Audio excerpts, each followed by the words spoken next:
Alors maintenant, on va découvrir un petit peu plus loin les formulaires, pardon, donc quelles sont les bonnes pratiques à avoir avec les formulaires. Donc pour ce faire, on va enlever tout ça, tac, et on va se créer un formulaire ici. Forme, action, on ne met pas d'action vu que ici on n'a pas d'endroit où envoyer nos données, c'est juste pour vous montrer en local, comment bien présenter un formulaire pour qu'il soit accessible. Et donc pour commencer, il faut toujours, ou plutôt jamais faire ça, d'accord? Input type texte, et puis juste un input au hasard comme ça, voilà, qu'on insère directement. Il faut tout le temps lui mettre un label qui est associé, d'accord? Un label, et ici imaginons âge, et si on va mettre rentrer votre âge, tac, et donc le for, on le lit avec un input avec l'id, tac, nickel. Et ça, c'est une bonne manière de faire. Toujours renseigner, dès qu'on a un input, on y met le label qui permet de le labelliser et qui permet aussi de, lorsqu'on clique sur le label, ça va directement sur l'input.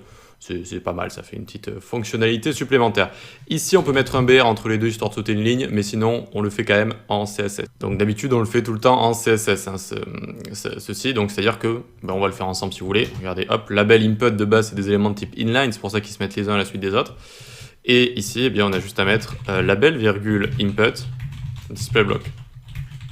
Aussi simple que ça. Et tadam, ils se mettent les uns à la suite des autres, vu qu'ils prennent tout l'espace disponible, je vous rappelle, de gauche à droite. Leur contenu plus tout l'espace disponible sous forme de marge. Très bien, donc comme ça, on arrive à les mettre les uns à la suite des autres. Les inputs, ça se présente comme ça. Qu'est-ce qui manque à ce formulaire? Il manque un button. Voilà, juste pour la forme, on va le mettre ici. Type est égal submit, on n'oublie pas. Tac.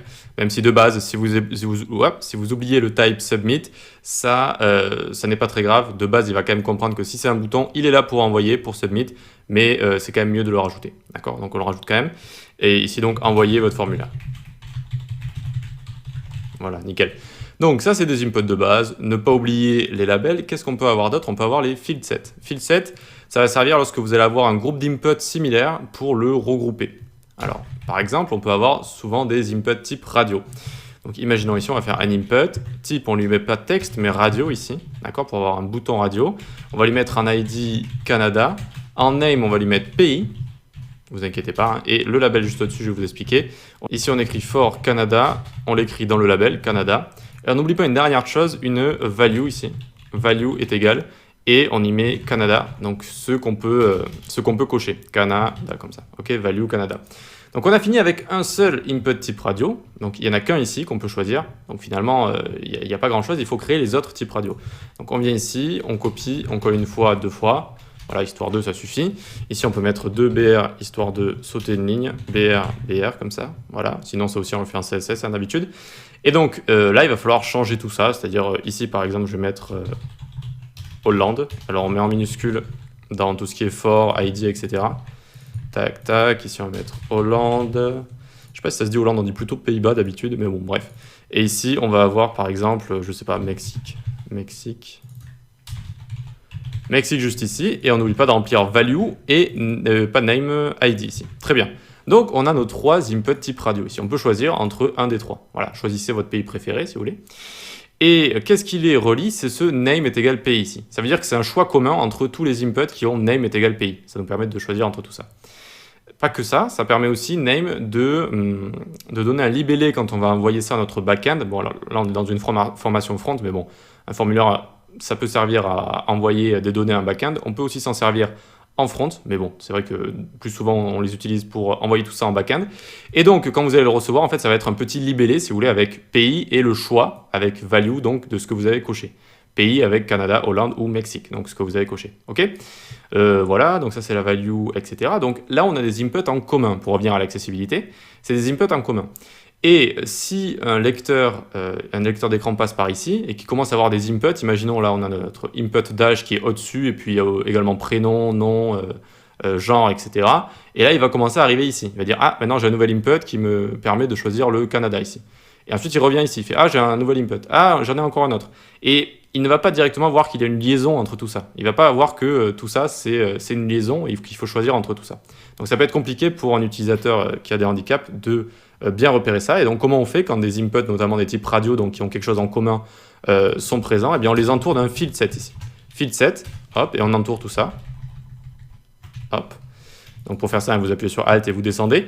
Et donc là, vous voyez que ça nous a créé une petite bordure. Bon, ça on peut l'enlever en CSS, vous inquiétez pas. Mais maintenant, dès qu'il va rentrer là-dedans, il va dire « Ah, là, j'ai des inputs qui sont liés et il va falloir faire un choix parmi ces différents inputs. » Maintenant, il le sait, vous voyez. Et on peut même rajouter quelque chose d'encore mieux, c'est Legend ici. Legend. Et on va mettre par exemple « Choisissez votre pays préféré. » Votre pays préféré, comme ça. Choisissez votre pays préféré. Et maintenant, il va comprendre ici qu'il y a des inputs dont il faut choisir quelque chose, et également lire la légende ici, ce qui est quand même beaucoup plus pratique, et ce qui permet de comprendre beaucoup mieux les choses. Alors, comment faire pour enlever ça? Alors, on revient à 100% si vous voulez, regardez ce que ça donne. C'est pas très très joli, ça fait une sorte de bordure autour. Enfin, c'était joli quand c'est sorti en 2002 peut-être, mais plus maintenant. Donc, ici, on fait feed set, tac, margin 0. Margin 0, tac. Ça, pas margin, border. Border none comme ça, border none, j'ai dit n'importe quoi, voilà, super. Border none, vous voyez, ça enlève les bordures, c'est déjà beaucoup mieux. Et ça, on peut le garder, la legend, si vous voulez, ça fait une sorte de titre, donc à vous de styliser, grossir le texte, etc. Mais si vous voulez pas le garder, vous faites feed set, legend, et vous mettez opacity 0 par exemple. Opacity 0, tac. Et hop, ça le cache comme ça, voilà. Et ça vous permet toujours de choisir entre tout ça. Voilà donc pour les inputs type radio, et tous les inputs qui sont liés de manière générale, si vous avez envie de les grouper, eh bien, vous pouvez directement utiliser des field sets comme ça. Voilà. On va voir un dernier type d'input qui peut être assez intéressant et comment ça fonctionne quand on va jouer avec les tabulations. On va voir le select. Alors, je crois qu'on l'avait déjà vu en HTML, donc ici, ça va être un rappel si vous voulez. Donc, on imagine qu'on est sur un e-commerce, on va acheter un t-shirt et on choisit une taille. Donc, ici, on va faire choisir une taille. Hop. En dessous, on va avoir un select. Le name, ça va être taille. Name, c'est le libellé qui va être envoyé au backend, je vous rappelle. ID, on le lie au label. Tac. Et à l'intérieur, il va falloir mettre des options. Option. La première option, on lui met pas de value et on lui met choisissez une taille. Choisissez une taille. Et ensuite, on va faire plein d'options. Enfin, plein d'options. Une pour chaque taille. Donc XS, ici, on va mettre XS. Là, on fait Maj Alt flèche du bas quelques fois. Et donc ensuite, on va avoir S. Après le S, il y a le M. Tac. On va avoir le L et le XL. L et le XL, très bien. Donc là, vous voyez, on a un select box de base. On va juste sauter quelques lignes ici, histoire de, encore une fois, ça on le fait en CSS de manière générale. On va aussi sauter des lignes en dessous pour le séparer du bouton ici. Voilà, parfait. Et donc, c'est ça, une select box, ça nous permet de choisir entre plusieurs éléments ici. Alors ici, voyons voir comment ça fonctionne quand quelqu'un arrive et essaye de naviguer avec Tab, d'accord? La touche qui est, je vous rappelle, à côté du A, à gauche du A, c'est ça, Tab. Donc j'arrive ici dans Field Set, et là il faut comprendre que le lecteur d'écran va lui dire qu'on se trouve dans un Field Set, et donc il va comprendre qu'il est dans un type radio, et là il ne faut pas appuyer sur Tab. Si on appuie sur Tab, ça va directement dans mon input ici, regardez. Hop, ça sort en fait. Donc hop, je vais revenir dessus, je reviens dessus, et là il faut toucher les flèches directionnelles en fait, vous voyez? Hop, et ça me permet de faire un choix. Et donc à chaque fois que je me déplace, ça fait Canada, Hollande, Mexique, ça le dit à l'utilisateur. Ensuite, une fois que j'ai choisi, je fais Tab, j'arrive ici, je rentre mon âge, hop, je sais pas, 45 ans. Je descends en dessous, là je peux appuyer sur Entrée et je peux naviguer avec les flèches directionnelles également. Et donc tout ça c'est très pratique. Et même pour les gens qui ne sont pas d'ailleurs, qui n'ont pas de problème d'accessibilité. Moi j'adore quand il y a beaucoup de choix possibles. Naviguer comme ça avec Tab, avec les flèches directionnelles, c'est beaucoup plus rapide. C'est de ne pas prendre la souris en fait, de ne pas prendre la souris. Si vous pouvez faire les choses rapidement, juste au clavier comme ça, tac tac tac, vous choisissez directement. Et c'est rapide. Ensuite on appuie sur Tab encore une fois et là on appuie sur Entrée. Tac, et vous voyez, ça a tout envoyé, c'est bon. On a réussi à avoir un formulaire qui est correct, on peut naviguer dedans avec Tab, avec les flèches directionnelles, etc. Et en même temps, on a réussi à faire un field set ici qui permet de bien préciser qu'il y a des inputs type radio. On a bien des labels partout, ça aussi c'est important. Et voilà donc comment bien présenter un formulaire. Alors j'ai remarqué une petite erreur ici, enfin une petite erreur. Vu qu'on a fait ici tous les inputs, on les a mis des display blocks ici. Bien, regardez ce qui se passe en fait. Nos inputs type radio ici, ils prennent toute la largeur. Et ça peut être un petit problème parce que regardez, si je commence à cliquer là, alors, vous voyez que là, ça lui a cliqué dessus. Là ça lui a cliqué dessus alors que j'étais pas dessus. Et ouais, si vous commencez à cliquer sur les labels, eh bien ça peut cliquer directement sur les types radio juste en dessous. Et donc, ce qu'on peut faire ici pour résoudre ça, on va aller passer les labels et les inputs ici. On va les passer directement en display inline. Donc, on va faire field set input. Donc, les inputs qui se trouvent dans notre field set ici, eh bien, on va leur mettre un display inline. Tac. Donc, voyons voir ce qui se passe. Clic droit inspecter, hop, nos radios font bien du coup juste leur contenu, c'est correct. Voilà pour les inputs, mais on peut toujours cliquer sur les labels, vous voyez, même si je suis ici, ça clique sur les labels.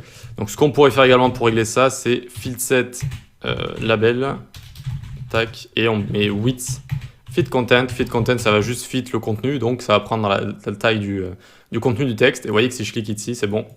Alors que si je clique dessus, ça fonctionne. Voilà, nickel.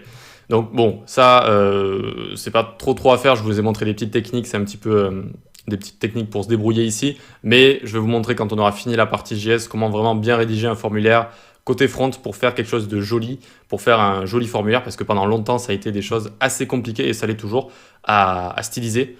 C'est des balises qui ne peuvent pas recevoir toutes les propriétés, qui ont certains petits paradoxes, certains petits bugs qui sont connus depuis longtemps. Et donc, quand on aura vu la partie JS, je vous montrerai comment bien les animer, comment faire des petites animations quand on clique dessus et tout. Mais pour l'instant, c'est la partie accessibilité. Donc, ce qui nous intéressait, c'était tout ce qui est field set, label, etc. Allez, on peut passer à la suite.